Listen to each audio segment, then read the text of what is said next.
شہر جہاں دن رات خدا کے انوار کی بارش ہوتی ہے اور آسمان سے رحمتیں شبنم کی طرح برستی ہیں۔ مدینہ منورہ جہاں ہم سب کے محبوب اور تمام جہانوں کے آقا نے حیات طیبہ کے 10 برس گزارے اور جس کی آغوش میں وہ آج بھی محو آرام ہیں۔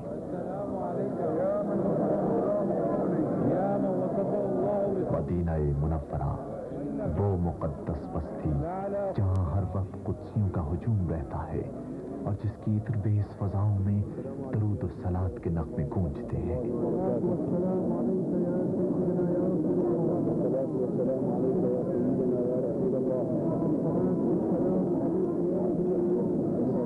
مدینہ منورہ پہنچتے ہی مسجد نبوی میں حاضری دی جاتی ہے اور روضہ اقدس پہ سلام عز و نیاز پیش کیا جاتا ہے۔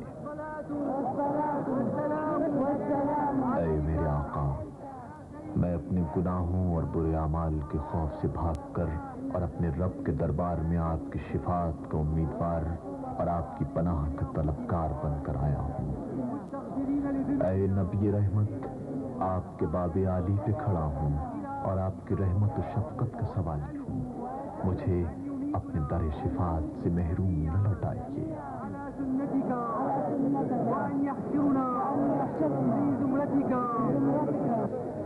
مدینہ منورہ چھوٹا سا شہر ہے جو اپنی رانائی اور زیبائی میں بے مثل ہے۔ یہی وہ گلیاں اور بازار ہیں جن کی نشاط انگیز فضاؤں میں حسن کامل کے سانسوں کی خوشبو رچی بسی ہے۔ مدینہ طیبہ کے بازاروں میں چہل پہل اور رونق ہے اور دکانوں پہ خریداروں کا ہجوم ہے جو ضروریات زندگی کے علاوہ عزیزوں دوستوں کے لیے تحفے اور مدینہ کے تبرکات اکٹھے کر رہے ہیں۔ محبت اور عقیدت کی نگاہ میں تو ہر وہ چیز مکرم و محترم ہے جسے دیار حبیب کی ہوا چھو جائے۔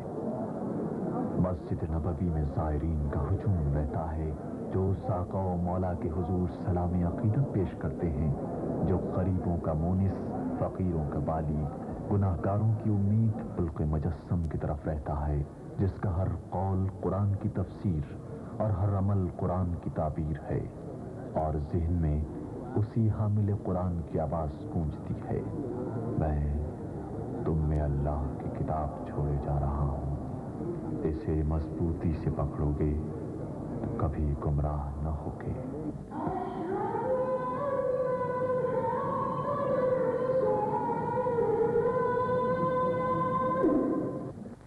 مسجد نبوی میں ایک نماز 50,000 نمازوں کے برابر ہے۔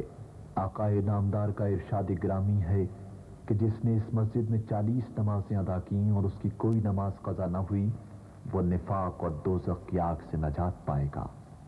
اس مسجد کی تعمیر میں دونوں جہانوں کے سردار نے خود پتھر اٹھا کر مزدوروں کی طرح کام کیا اور اپنے پاکیزہ ہاتھوں سے دیواریں چن کر خانہ خدا کو مکمل کر لیا، تو اسی کے فرش خاک پہ بیٹھ کر انسانیت کو عرش سے ہمکنار کیا، حکمت کے موتی بکھیرے اور علم کی دولت لٹائی، کامیابی و کامرانی کی راہ اور بوریا نشینوں کو تربیت دی جنہوں نے اپنے حسن کردار سے پوری دنیا کو مسخر کیا۔